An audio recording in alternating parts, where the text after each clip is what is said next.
Hi,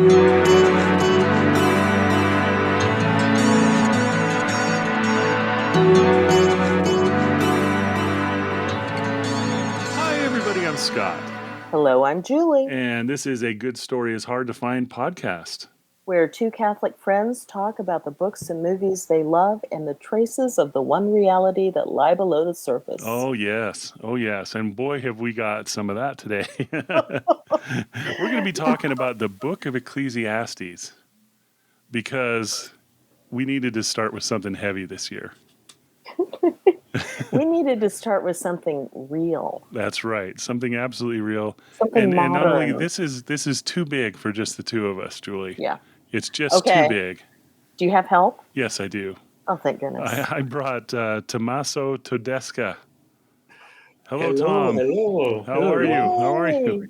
So Tom is a booktuber, and he listens to our podcast, and apparently he met you, Julie, on Goodreads, and he's just a heck of a fun person. So I know him from BookTube is where I first met him. He has a channel called Tom L.A. Books.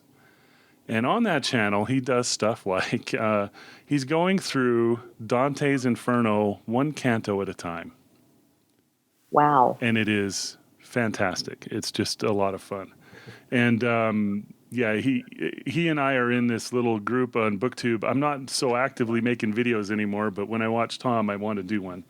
But there's this little group of people that we've gotten to become friends with, and Tom's definitely one of those folks. He interacts with a lot of the same people that I do.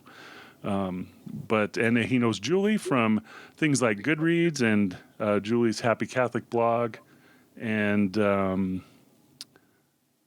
We're just around. and We're you're all just around out right? there. Isn't it funny? It's the neighborhood. It's one of those things, Tom and I got to talking, and I said, yeah, I do this podcast. I do it with Julie at Happy Catholic. And he's like, you're kidding me. So, it's just fantastic stuff. But anyway, Tom, welcome, and thank you so much for being here. Thank you, both of you guys. It's great to have encountered you guys in this vast virtual sea. We were in the neighborhood, and we kind of circling each other for some time. And I'm very glad that we finally get together. That's wonderful. So clearly you have an accent. I would just love to know where you're from, as some folks listening probably do too. I was born and raised in Italia. And that's my country. I lived there until I was 19, almost 20. Then moved to London and lived in London for a while. And now I live in sunny Los Angeles. Very nice. I love it. We're And you're different places. 27 years old now is my guess. Yeah, just one year more, 1 year less. You actually got. Congratulations, by the way. I'm really good at guessing ages, Tom. Yeah. So, well, that's great. But you had me going. I believe you. I love it. So sunny LA. How are you liking it there? Me and my wife, we love LA. It was a cultural shock to move from London from Los Angeles. Not only because they are probably the most different type of weathers and climates in the world when you compare the two cities, but also in many other respects. You have London, everything is kind of crammed together, and there is no space for anything, and everybody is pushing each other. Here, there's nothing but space, and you have, you have a yard, which in London, if you want to have a little bit of grass, you have to pay £2 million, and so it's a very, very different culture as well. Meaning that for us, we are. I like to think of me and my wife as pretty flexible and adaptable. But and so we love many things about London and many things about LA, but the difference in culture is pretty radical, I would say.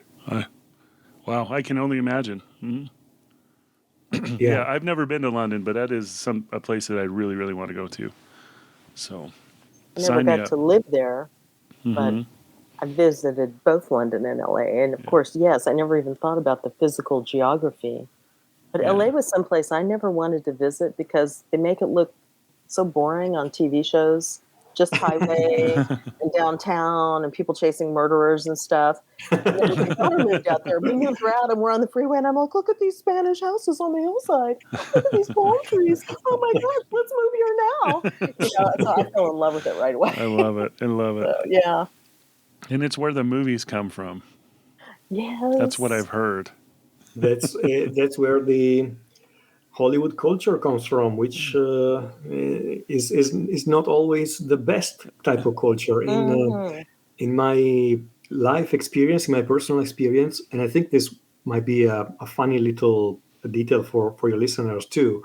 I was an exchange student when I was 15 from Italy. I spent 1 year in Michigan, of all places, and to learn English, etc. And the first moment when I arrived in Battle Creek, Michigan, I looked at the streets and the houses and the cars, and the way my brain reacted after year after year after year of Hollywood colonization of my brain, of my mind, was a feeling of almost coming back home to where things look and feel like they should be. Wow. So that is really weird if you think about it, right? From their point of view. For sure. And so it was a cultural shock. It helped me immensely for the rest of my life to be, as I said, a little bit more adaptable, maybe. So it's an experience that I'm very grateful about. I love it. What a great story. That is great. Absolutely. Well, welcome. Welcome. We're so happy to have you. I can't wait to talk with you about this. And you brought us something. You brought us the Book of Ecclesiastes. Yeah, straight from sunny LA. I love it. So what are your thoughts here? Why were you thinking you'd like to talk about this book? I'm fascinated by Ecclesiastes. I think I fell in love with Ecclesiastes a few years ago when I read a book by Cardinal Ravasi. I believe it's from Milan, and is still alive. Lives and works in Italy, and he is kind of one of the most prominent Italian theologians. So he wrote many books. One of these is a book on Qoheleth. And so I picked up this book without almost only knowing a little bit about the book.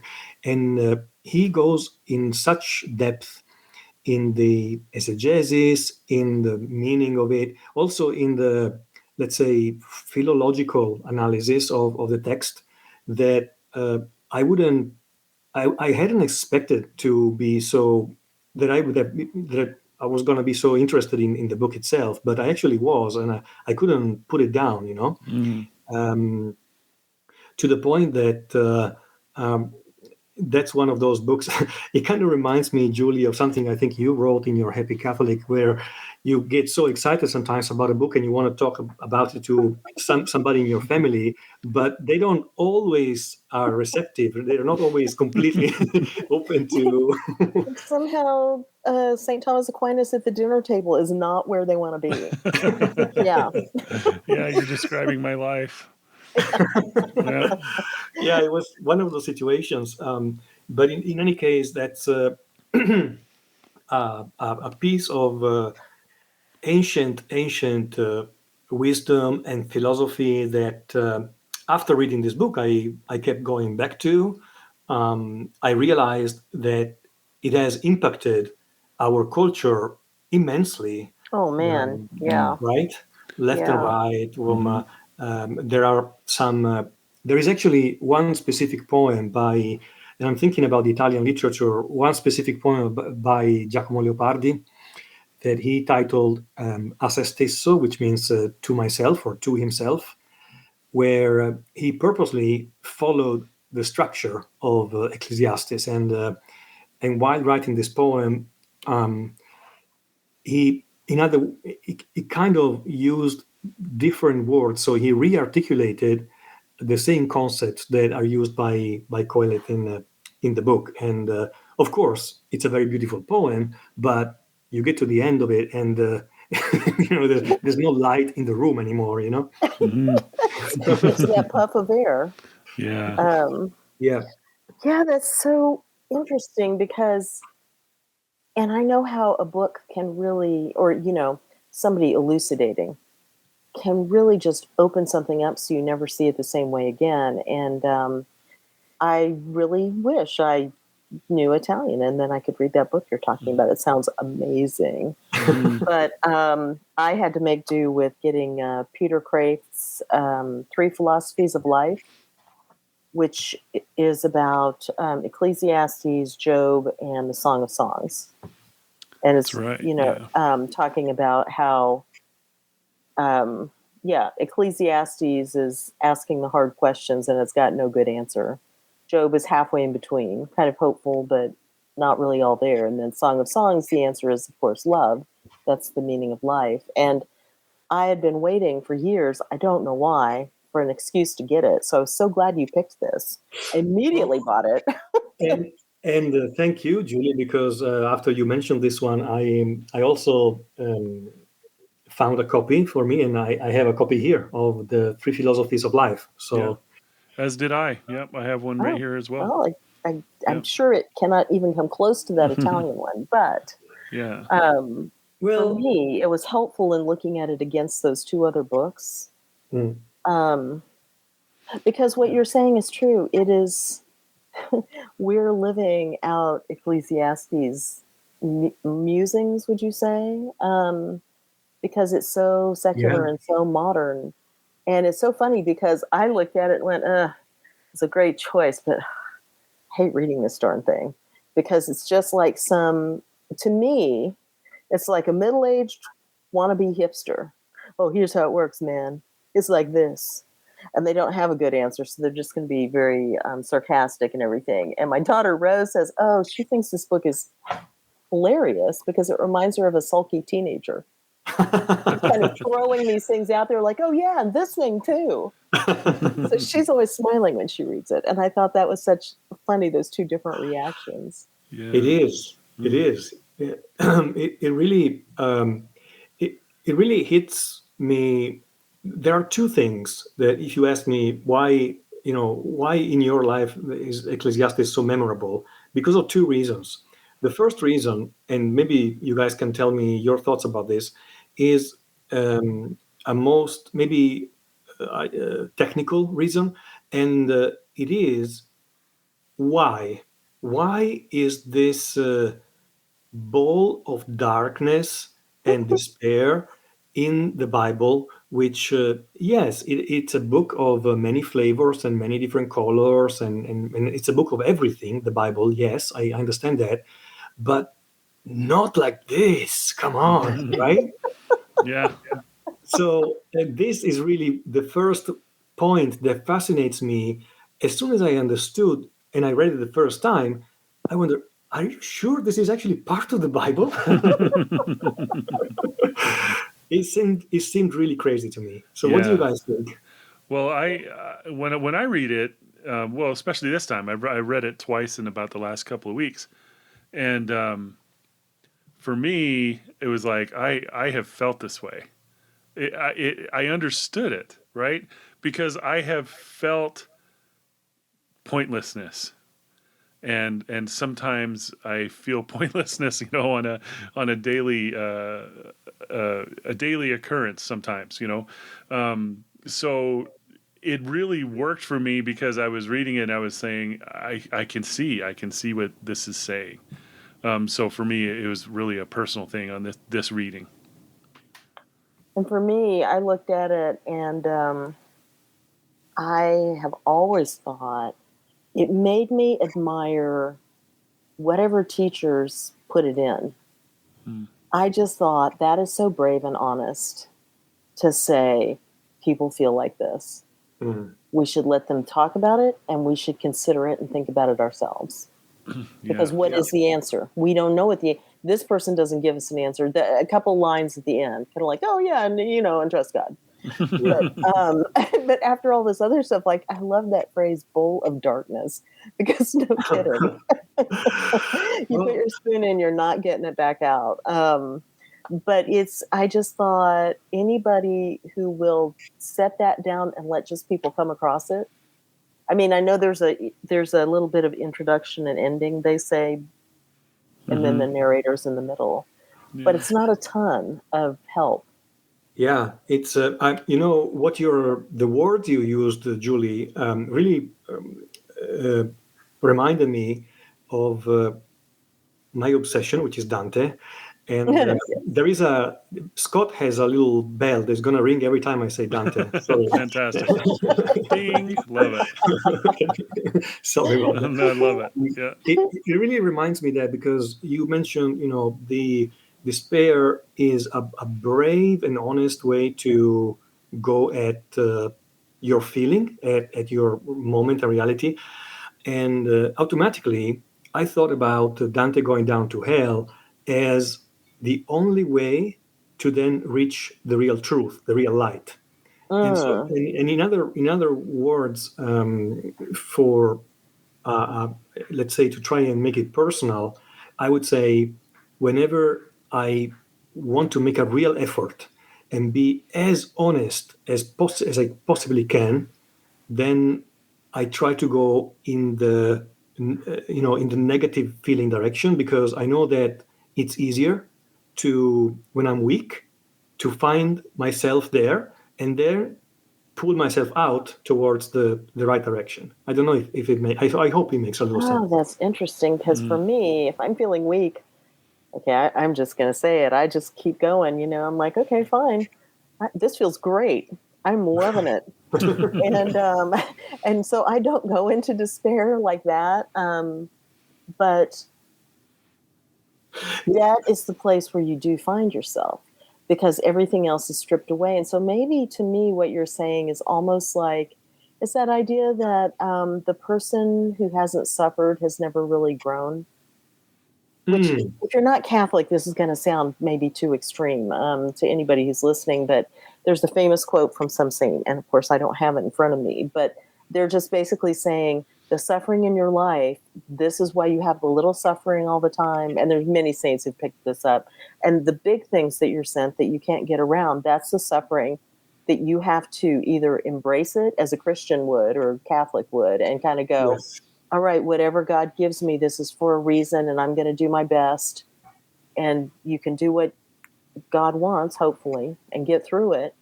But that's where you learn who you are, because you only have you and you only have God. And for me, I hate to skip ahead a little bit, but for me, reading this now, the whole key, of course, is the author didn't have the key yet. Jesus is the key that unlocks the book.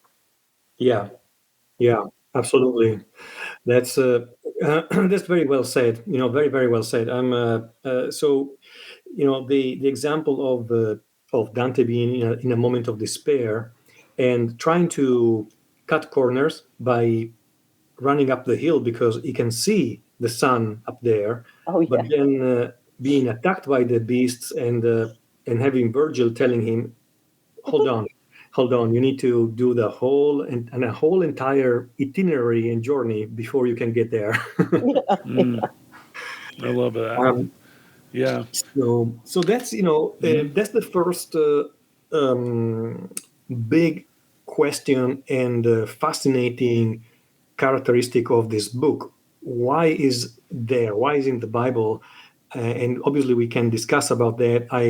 I don't have the real answer. I've read here and there from scholars.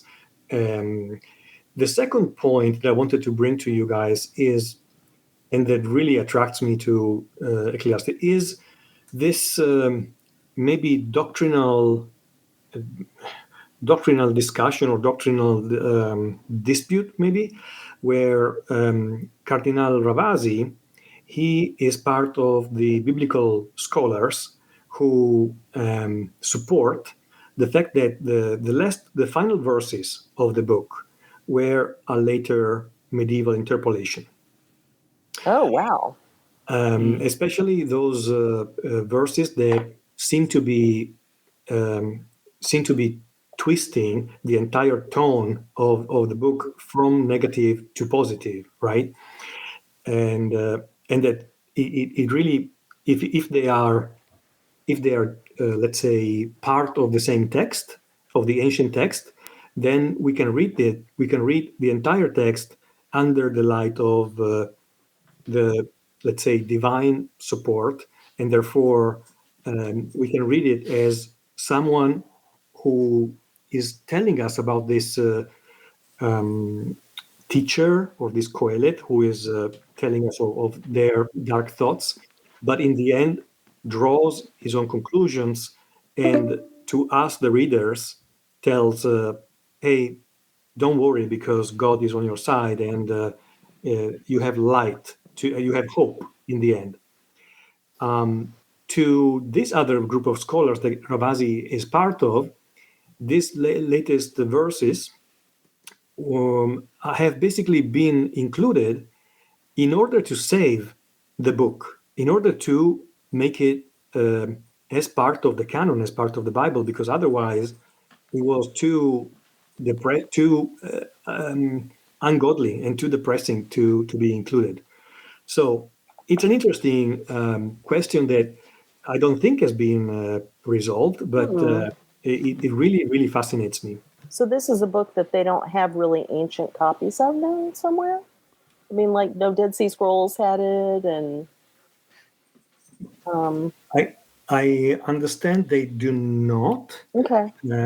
Only more modern copies, and in his book, Ravasi unfortunately doesn't say. It doesn't go too much in the details of this type of specific study. Where the theory comes from. Well, of course, then what we have to do is go, and he could be right, but of course we can read the Bible. So then let's talk about, how do you read the Bible when something gets raised like that? You can read it and go, well, I think this, because that's opinion. I mean, or if they prove it later, fact. Yeah. Or you could just say, well, and I'm not espousing one or the other. I'm just thinking out loud, is going, well, but it's been in the canon like this for however long. I mean, I'm really curious now to see what St. Jerome did. But anyway, but you're right, because those two things, especially the ending, doesn't have the same feel. It's like looking at something that's tacked in wisdom, the Book of Wisdom, or Proverbs, maybe, where you've got all the things about, don't put a lattice next to your daughter's upstairs window, don't do this, don't do that, or syrup, or whatever. And then no, that's the exactly summary. the point. Yeah, That's really the point that strikes my interest. The fact that after having read that, I didn't take any side. I still don't take any side, on one side or the other. But I went back to the text and I reread it, and I had a moment like, oh, this really sounds attached. It has different voice. Yeah, that is very interesting.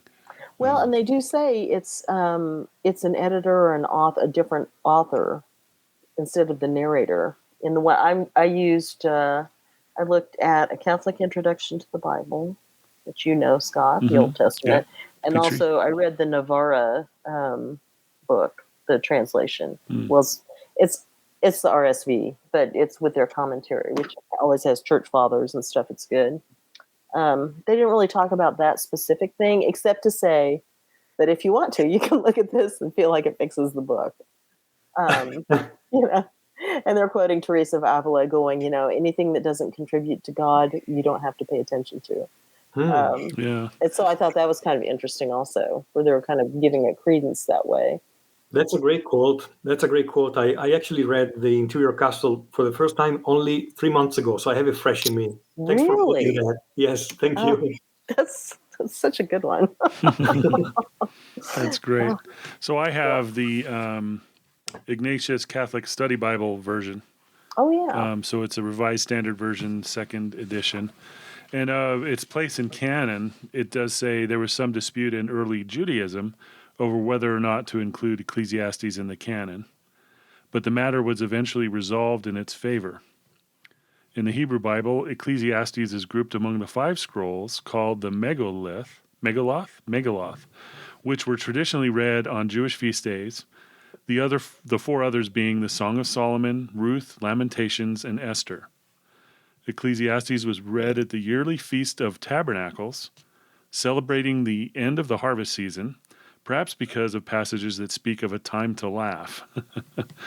And then at the very end of this little section, it says, the church seems to have accepted the scriptural status of Ecclesiastes from the start. Yeah, see, that's such a great point because it focuses on the poetic power of the book, and that is immense, isn't it? I It mean, absolutely yeah. is, yeah. it's got a grandiosity about it that you can rarely find in a poem, in any poem, right? Mm-hmm. Well, yeah, and it's also talking about these are things that I kind of like reading it also and going, they're worried about this way back then too. There were That- people just as cynical way back then too. That's exactly what I was going to say. Oh, I'm sorry, Scott. No, I'm not. Don't be sorry. I'm Um, just agreeing with you. Yeah, Yeah. it's and it's that thing too where I'm listening to you talk about them reading it at the Feast of Tabernacles, and I'm thinking that means Jesus would have heard this all the time. That's I right. wonder what he thought when he heard it. I wonder if it was just him going, "There's Pilate. I'm headed for him." I mean, you know what I'm saying. Yeah. He's talking to Pilate, and that's who he's talking to. Is the guy who wrote Ecclesiastes, and I think about the idea too that it's important enough now, since we're talking about this, in the Catholic introduction to the Old Testament, they say that it is given, it's not hardly ever read during the liturgy for obvious reasons, but in ordinary time, week 7, there's 7 different big sections of it that get read and put in the office of readings along with different saints who are commenting on these sections. Oh, Yeah, so week That's 7, interesting. so that's in what, a couple of months, or unless it comes after Lent this year. Anyway, so it's interesting because you've got people like Saint Maximus the Confessor talking about charity, Saint Gregory of Nyssa, who did a homily on it, Saint Jerome, Saint Columban, Saint Gregory of somewhere with a long name with an A. Anyway, so you have all these people who've really pondered these things deeply and obviously are drawing things out that it's making them think of one way or the other. So in that sense, it's also good because we also need to ponder these things like you were saying, Scott. What about when we feel this way? Right. Yeah. Yeah. And it's amazing, we think about these things as modern people, and we're lamenting, our phones and all the stuff we have to do every day and the commute, all these things. And then you read this and you're like, the people that didn't have that were thinking these same things about how pointless some of this stuff is. That's really something significant.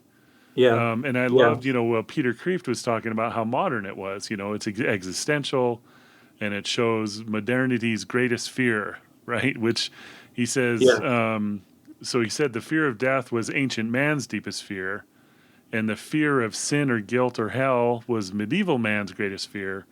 And he said, but the fear of meaninglessness is the fear of nothingness. That's the modern man's biggest fear. Yes. Yeah. That's so interesting there because it gives you really the idea of how between the first centuries of Christianity and only maybe a couple of centuries ago, the fabric of society was built around God, and so all the worst fears and darkness were always going in the opposite direction to God, but never putting it, or only very rarely putting it in doubt his own existence. While before and after, so Yeah. especially in our times, the existence of God is very much put in doubt, and therefore we get to this place which is the darkest possible place where a human being can get because death and life, whenever you have God, in theory, can both be approached with joy, but Yes. but meaninglessness, that is the worst thing possible. That's what we clinically call depression today, and it's the darkest pit of our existence. No. Yeah, very.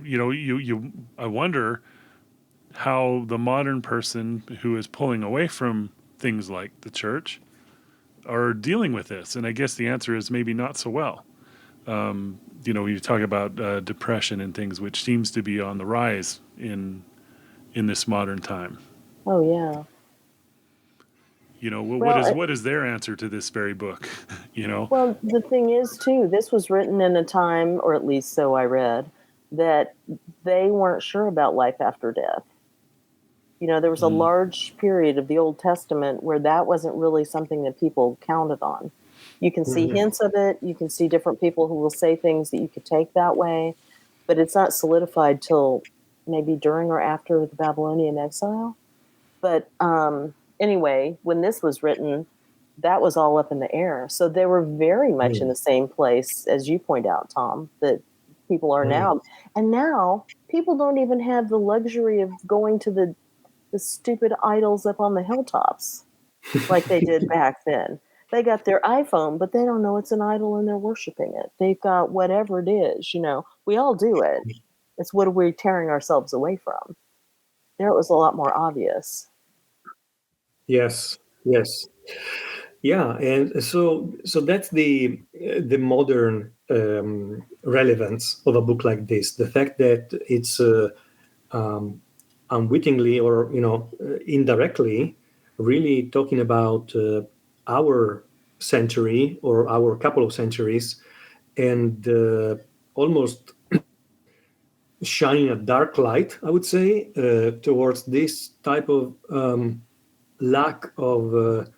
I remember listening to a very nice talk by Bishop Barron once, where he mentioned what, in his opinion, are the philosophical roots of this modern current of not only atheism but existentialism, maybe, like you were saying before, and just lack of hope in anything from an ideological standpoint.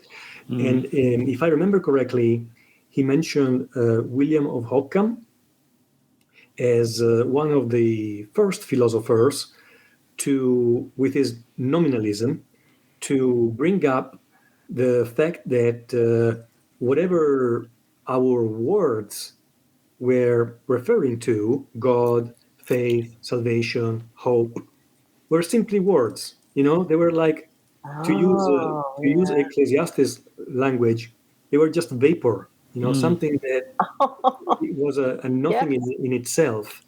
And I would draw that correlation because from then I don't even know exactly which century Ockham lived in. Was it maybe 14th or 15th, and or maybe even before? But it sounds like from then on, before him, nobody had even thought about questioning the fundamentals, and from that moment on, he kind of opened up the door to this darkness. He was 1287 to 1347. Oh, okay, that's Really pretty early, yeah. mhm. Yeah, So yeah, that's interesting. It's hard not to think of philosophy like that all the time. I don't know. Sometimes I get into philosophy a little bit and I read it, but I always do reach a point where I think that it's pointless. you know, mm, it's I'm talking about just general philosophy. When they start to talk about things like, do you really exist?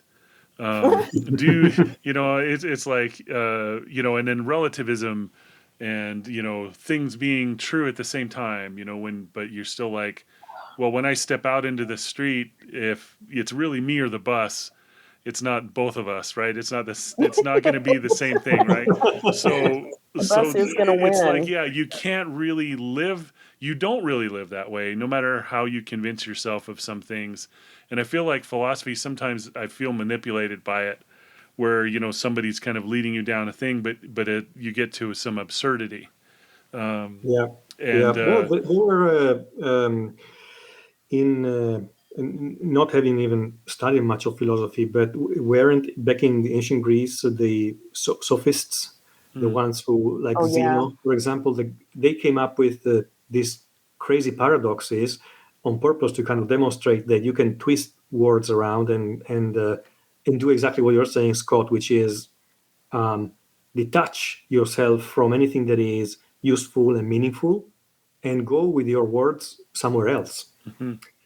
And I think this is really the point of where a despair of the kind of Ecclesiastes goes, which is a detachment from meaning, a detachment from hope, From truth. from truth, There from is truth. there is a truth, and listening to this is making me think of isn't it 1984 where they 2 + 2 is 5 and you better say it. Yeah. And Right. it also Scott will appreciate this. It makes me think I just recently saw the episode of the Star Trek Next Generation where poor Captain Picard is captured by the Cardassians. And it's how many likes do I have up there? Yeah, that's 4. right. No, it's 5. 4. No, it's 5. And at the end, he doesn't say it out loud because he's in the nick of time. He's like, I was ready to say it. I was ready to do anything. Yep. Yep. And those are the times we're in right now. I mean, it's taking it that one step further where the words don't mean anything and we will force you to agree with us. And in that sense, it makes me think of Flannery O'Connor, who said the air is full of nihilism and we can't help it because it's the air we breathe. So we're just soaked with it. And she said, if it wasn't for the church, she'd be the stinkingest nihilist you ever saw. And I was like, that's a good one. Yeah. And so when you said, you felt that despair and everything, and I was thinking, I don't think I've ever felt that because since I was raised with nothing, I had nowhere to go but up, So, Right, yeah. and I was just like, who's there? Anyone? Hello? And I think of it though and go, anybody can have those moments when you're sitting there just going, oh man, it is all a puff of air. It is all nothing. It is all whatever. And that can be a series of circumstances and all kinds of other things. I also think that is such a plant of evil thought. Yeah. You're just being nudged. And it hardly takes more than a push of a tip of a finger these days because it's everywhere. Yes. And it's because you have to be rooted in the truth. And I'm not saying I'm great or anything. It's just you have to know where you can come back to. Yeah. And people don't have that. Yeah. And I think that's what this book is actually telling us, that's what it's telling me.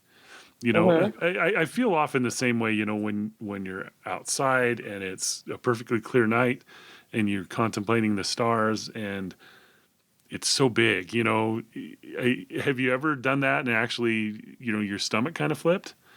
I get that sometimes where I'm just like, it's like you brush up against something and you're just like, oh my gosh, but down that road can lie despair, right? Yes. But it is how, like Tom said, you can still greet this with joy.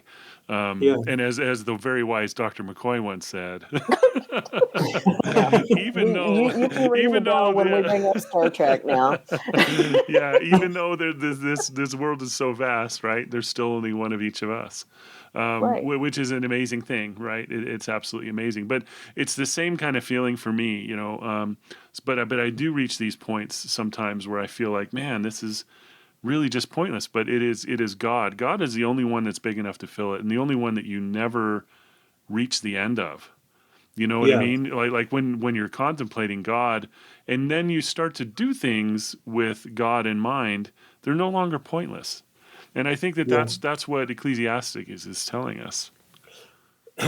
This is why I think it's so powerful, and maybe we are kind of getting at, from a certain point of view, the reason why it is in the Bible. Because if I try to think about a worse place that a human being could be, I can't, and really, so it's almost the really extreme point opposite possible of somebody who is basking in the light of God.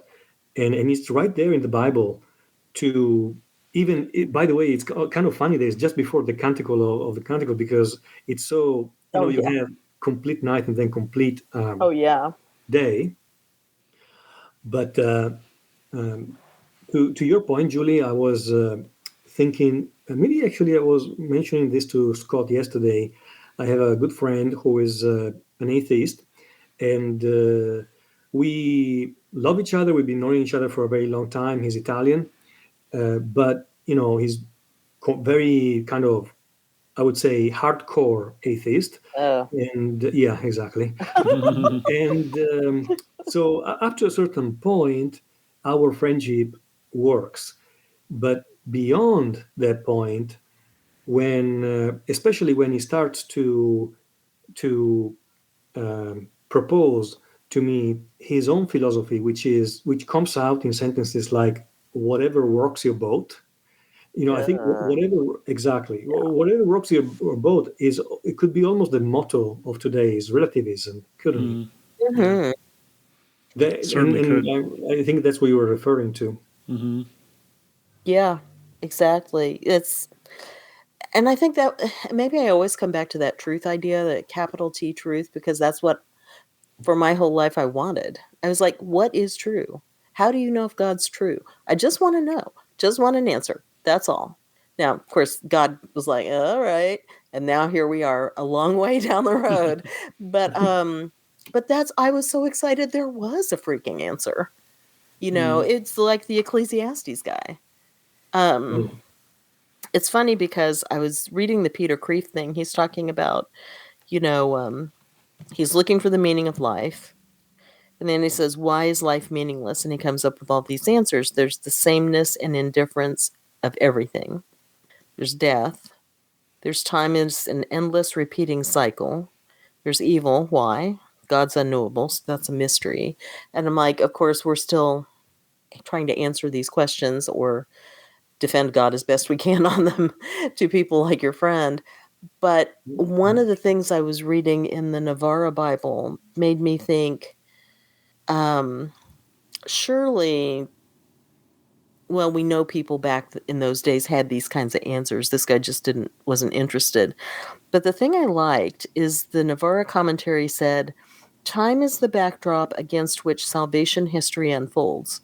Jesus coming into time makes history a dimension of God. So time isn't transitory. It has an eternal dimension. I love And that. I love that. That's That's very yeah, beautiful. beautiful. Yep. yeah. And it was like love dropping into time changed it. It's not endless and repeating, and it's not always the same. And Yes. which made me think of the liturgical year. Because I still remember discovering the liturgical year and going, this is the coolest thing I ever heard of. Wow. And it goes along with the real year. That's even better. And because I Wow. love nature and all that, and I'm just looking, going, right, because every fall we know what fall is, but it's not always the same. Some years it's too hot and there's no color. Some years there's tons of color. Some years everything gets cold early. All these things. It's like saying that every cloud is the same. Yeah. And so Yeah. when he's looking at this, he does get specific about stuff, but he also is kind of taking, it's kind of like maybe your friend does, the whatever floats your boat. He's taking the big Yeah. picture viewpoint and not Yeah. getting down on it with how do we live, because then I thought about how we live and I'm like, but we live by little things too. Every day isn't the same, but every day I eat breakfast. But every Yes. day I say hello to my husband and goodbye to my husband. But every day, I do this with my mother. But it's every day is different. And we live in the days. That's something Yes. that reminds me of a thing that Peter Kreeft, and I just found it while you were talking, that I highlighted that I loved. He said, in a secular world, religion is somewhere in life, not vice versa. God is an ingredient in my life rather than I an ingredient in his. And that to Oh, me just Oh, mirrors what you said. oh, You know? that's Yeah. perfectly mirrors that. Absolutely. It actually reminds me another thing that another atheist friend told me, if I may quote another guy. bring it. Um, he said, well, it was a simple conversation with an old friend, reconnecting after a few years. Me just telling him or maybe even just mentioning casually the fact that that for me going to mass was a great support and praying. And his comment to this was along the very similar lines, not whatever rocks your boat, but something like, "Oh, you're into that kind of stuff." So okay, Yeah. like as if you're into eating marshmallows, and the like Scott's quotation. That's really perfect because the location of yourself compared to the truth is very different. Is upside down. Oh, I yeah. love that, the location of yourself. That's perfect, That is Mhm. because perfect. that is what Ecclesiastes does for me. It helps me put the location of myself in the right place. I think, you know what I'm saying. Oh, It Mhm. fixes the location, and I think that when I get anxious or something like that, it actually is a location problem. yeah. It's a not trusting God problem. It's not those are the kinds of things that need fixed, and location is just a beautiful way to put that. Yeah,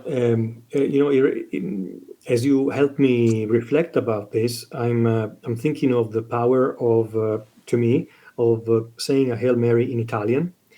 I always pray the Hail Mary in Italian because it has such an incredibly strong neurobiological power on me.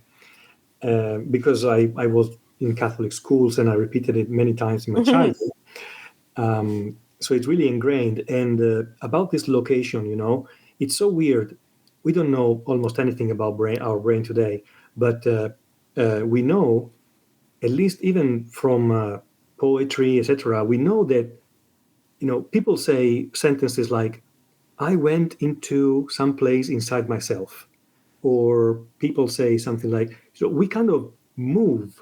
We have a location inside ourselves as well, Mm. and sometimes is more centered and sometimes is less centered.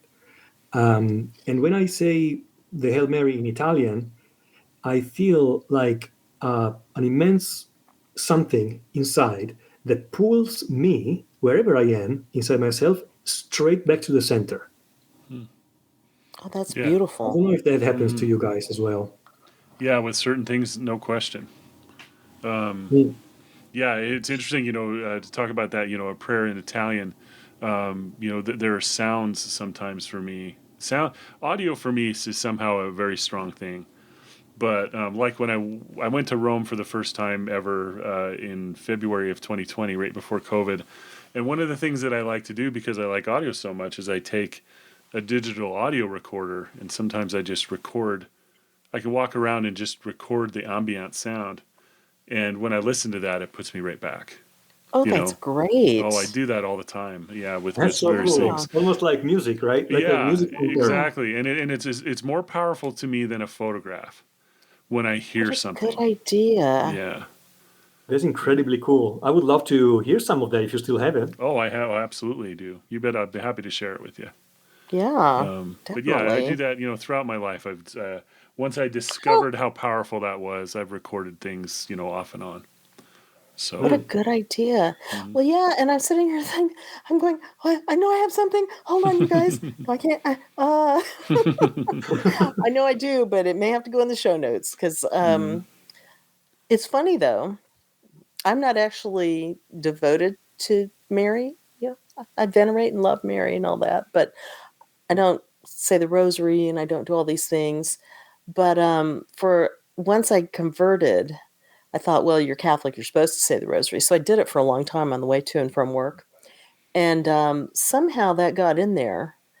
And if there's an emergency, I find myself saying the Hail Mary reflexively without Mhm. even Mm. thinking about it. And you'd think Mm. I'd turn to, um, what is it? The 23rd Psalm, "The Lord is my shepherd," is like one of my favorites because it covers Mm. everything.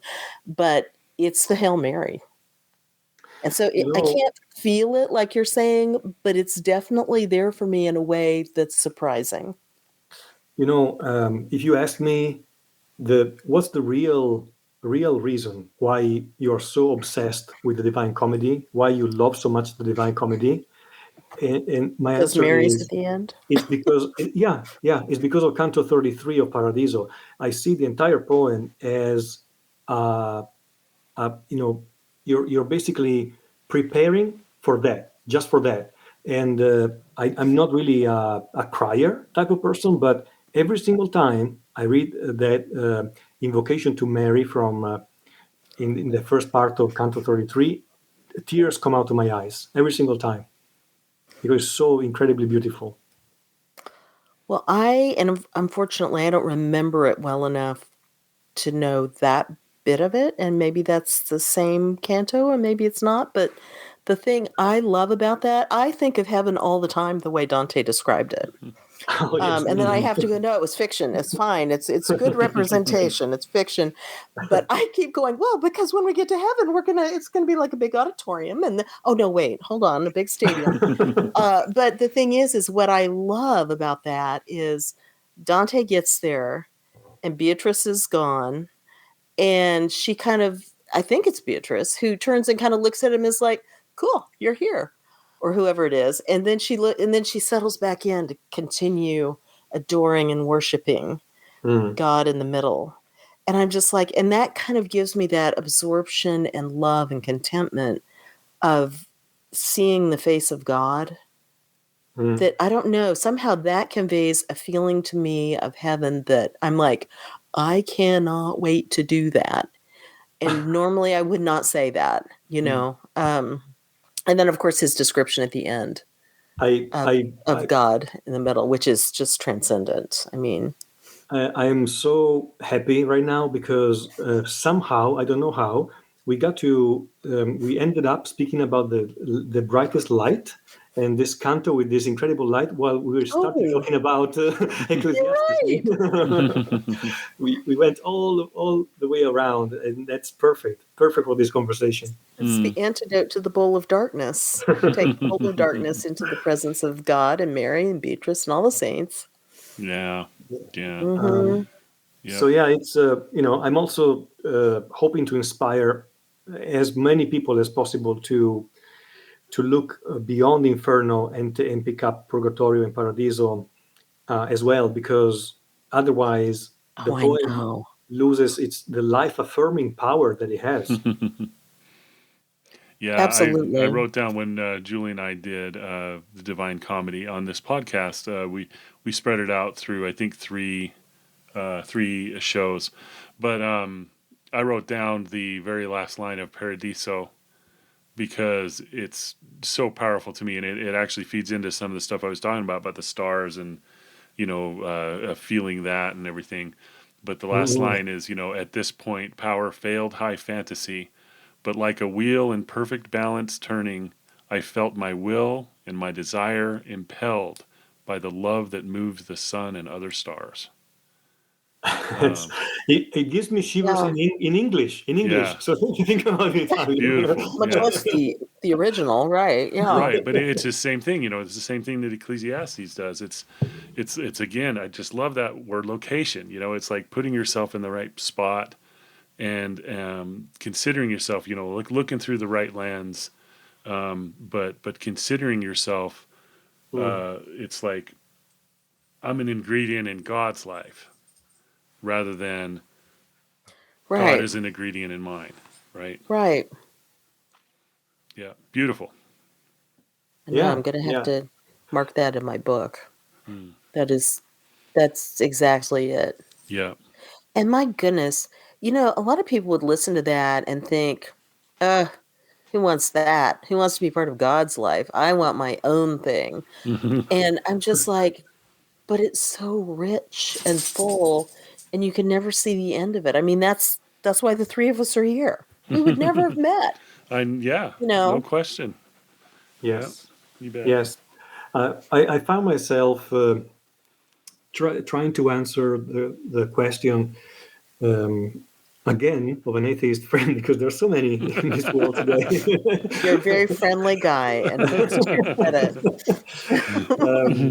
Who was asking? He was asking, why isn't the Christian faith easy to explain? It should be very simple, very easy to explain. And you can take many different approaches to this question, because on one hand, love is easy because God is love. So it's not really, it doesn't need to, you don't need to admit that it's complicated. However, I went back to Chesterton, and I think he was in Orthodoxy, Oh, such a possibly. good book. It's such a Yeah. great book that Oh, I keep going back to. Where and I'm going to completely get the words wrong, but the concept, he brought up the beautiful image of this key, that is a key that is very made in a very complex way, with many different little teeth that go up and down, up and down. And you look at it and you say, oh my God, this is a really complicated key. But the way that it fits into the human soul is absolutely perfect. There's no key that fits so well into the human being, into the human soul. And I love that type of metaphor. He was such a genius from a visual perspective. he was great with that stuff. Well, and I always think of things, I never come up with them at the right time, so but things like, well, how do you breathe? It's easy. Air goes in, air goes out. But what happens to the air once it goes in? That's very complicated. The human body is very complicated. How deep do you want to get on Christianity? I mean, anything that's really, look at DNA. That's very complicated. But a new baby, well, it was just born. Here it is.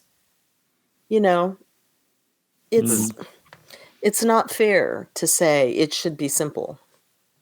Yeah. That person's love for his wife or even his dog is probably not going to be as simple as that. Oh, yeah. I mean, and as very often happens in discussions with atheist people, it's always it ends up in some type of a constant theoretical or verbal attack, Yes. towards the faithful, where you kind of wonder, why do you feel the need to attack if you are serene in the location where you are? No? Yes. That's That's great. the question that I kind of walk away Well, with. they like to win an argument, Yeah, and that's why that's why we were saying with Scott, if you, in your very little grain of contribution that you can bring with your life, you are able to show that it's possible to have any conversation with love and respect, any type of conversation, doesn't matter what, Yeah. then I think you are actually bringing a little bit of light. You're actually making the world better, in a sense. Yeah, I agree with you. Yep. Well, and I would say too, as counterintuitive as this seems, and it doesn't apply to everybody who's, very aggressive, maybe, about attacking a Christian's beliefs, but at least they care on some level. I mean, Mm. the worst thing is for somebody who's completely indifferent.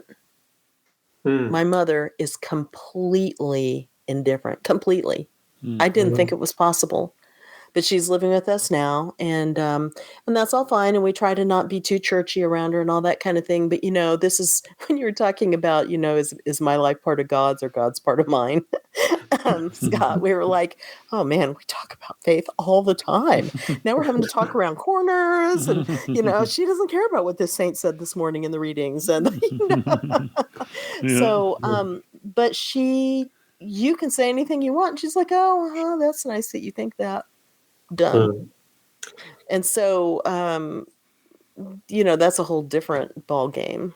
Yeah, it's difficult to understand when personal differences become so vast.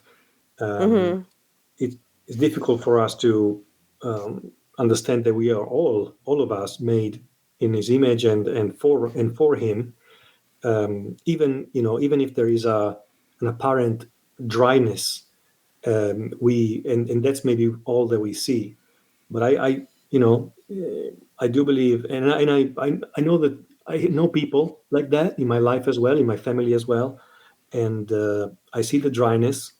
I know that I've been gifted with whatever the opposite of dryness is from God, but I also, in some way, kind of understand why they are there, and the role they play. I don't know. I would not be able to articulate it. I would not be able to say it. But I have an instinct, a feeling about it.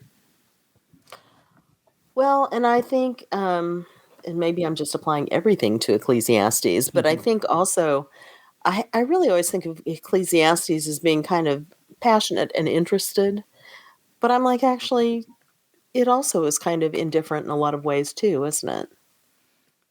Sure, in some ways, absolutely. Yeah, just like, oh, this and this and this, oh, whatever. Eat, drink, and be merry. Tomorrow we die. We Who all die cares? at the same place. A great equalizer, right? Or we all Yeah, end up that way. Yeah. yeah. Who Because cares? Yeah. you said it well a few moments ago, before we started to talk about the Divine Comedy. You mentioned the fact that that Ecclesiastes goes beyond the simple ideology. Like, for example, Epicureanism. You have this sense of enjoy life, enjoy whatever life can give you, and then don't care about anything, because once you're dead, you're dead. That is a type of philosophy that many people had in history, and maybe some people have today as well. But it's different from Qoheleth, because Qoheleth goes deeper, goes darker, no? Mm-hmm. And that's why maybe in during the Middle Ages there were all these heresies here and there. Um, I, I know that Epicureanism was one of these, where they didn't believe in soul's life after death, etc. So they were considered as heretics.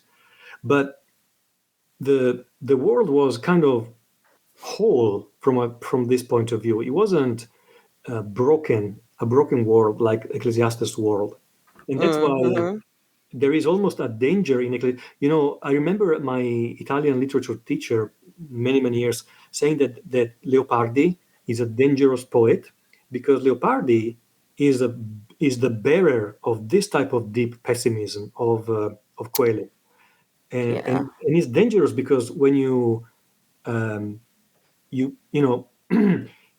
put it in front of young people or people who are easily, or maybe in a moment of weakness, whatever, there is the danger that it contaminates you like poison. No? Oh, yeah. Yeah. There's definitely things that are like that. So, Down this road lies despair. Abandon yeah. all hope, all ye. Yeah, right. And maybe, yeah, maybe All that's the ye who enter, genius right. of them, who the people who included it, is because they've also got Job in there. Job gets God to answer him. But look what happens to Job. It's not those people who were killed because of the whim of the prosecutor or the devil, whatever. I can't remember the name, but Hmm. those kids aren't brought back to life. You got a lot of stuff going on there. Yeah. And Yeah. God's answer, of course, is, where were you and what kind of questions do you have? You got nothing. That's right. Yes. And of course, there's much more to it than that. It's definitely better than that. But it can be looked at very much the same way. It's Yes. just more of a dialogue between people talking through what are all these problems and arguing back and forth about them. Yeah. And maybe they just looked at this and went, this is just one more way to look at that same thing. Yeah. It's a little crazy It how, doesn't seem right, though. You're right. yeah, how, in the book of Job, I would say, from my limited knowledge of the Bible, that I feel like it really fits in the Bible, but I still have, questions about the Ecclesiastes Mm, with yeah. uh, with all its despair. The only answer that I can give is, okay, because it's so antithetic and so opposite. Maybe that's the reason why it's been chosen. But I'm not yet completely convinced. If we were the last three surviving human beings on Earth, Julie, Scott, and Tommaso, and we were to decide which books of the Bible to keep and which ones to. Oh no. Oh, Ecclesiastes. We loved you well, old friend.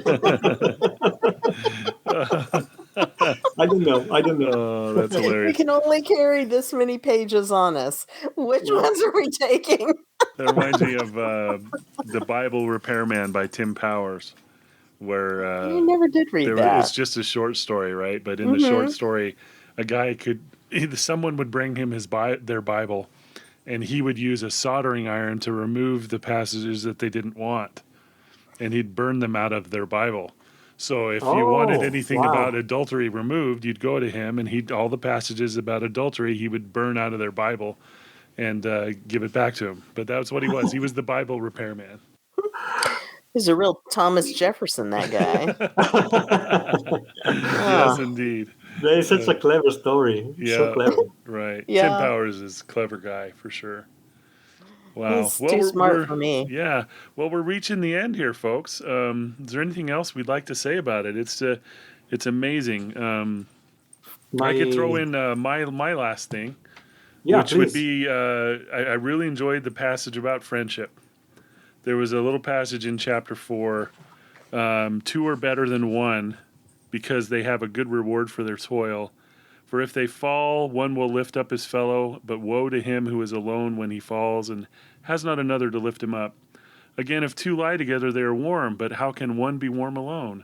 And though a man might prevail against one who is alone, two will withstand him. A threefold cord is not quickly broken.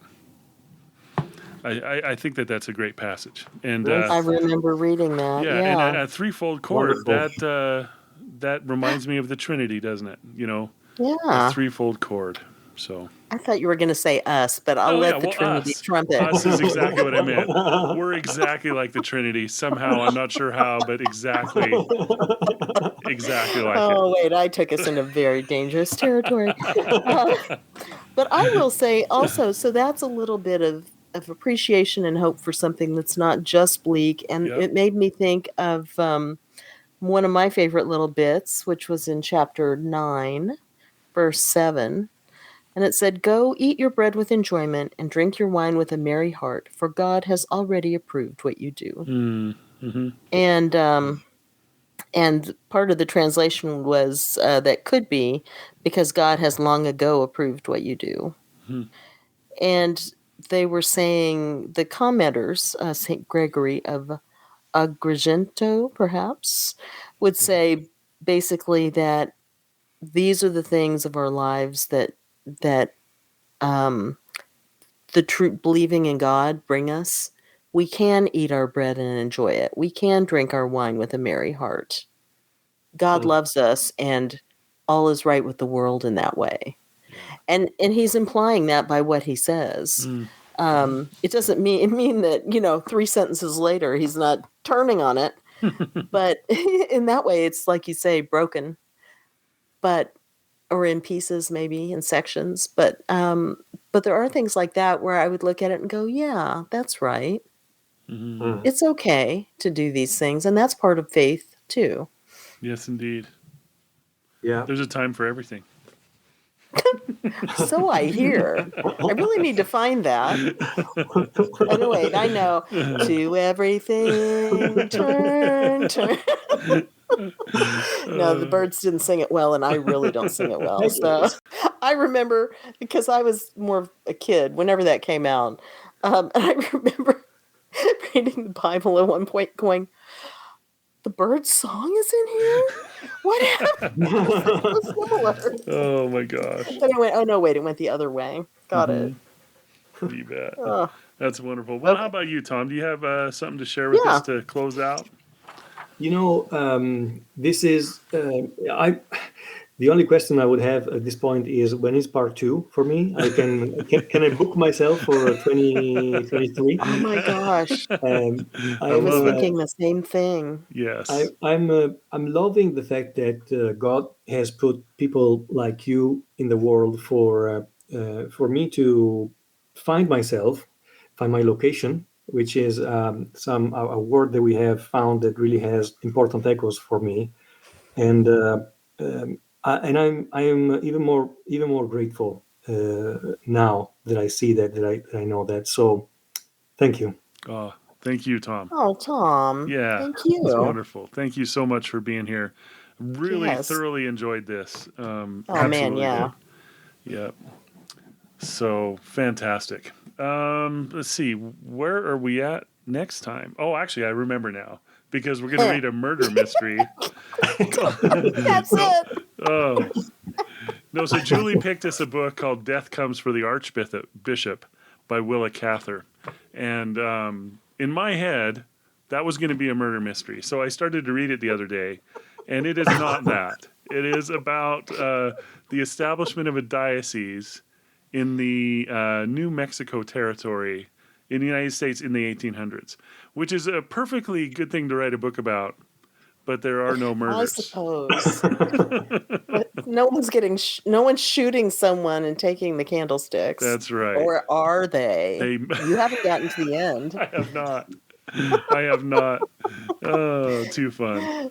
But I'm really enjoying it so far, and I'm But probably about. Is this kind of in line with what we were chatting yesterday about, Scott, about the creation of these new churches under the broader Protestant umbrella?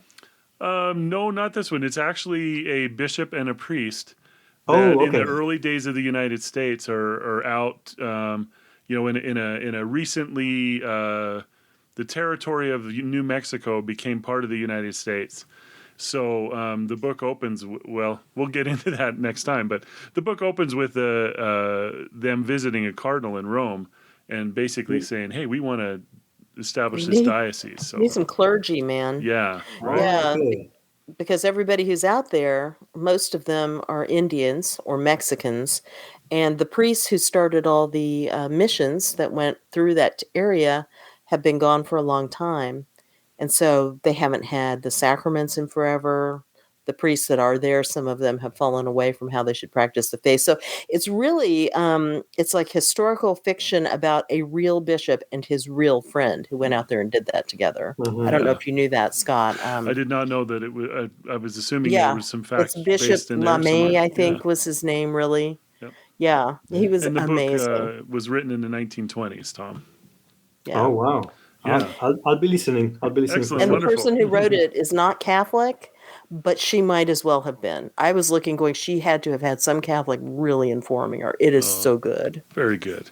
I love it. I just finished rereading it, and I was crying at the end. So When death So came for the beautiful. Archbishop, or well, yes, they were trying to catch death, but he took the Archbishop away. So wonderful, wonderful. yes, Very much looking forward to that.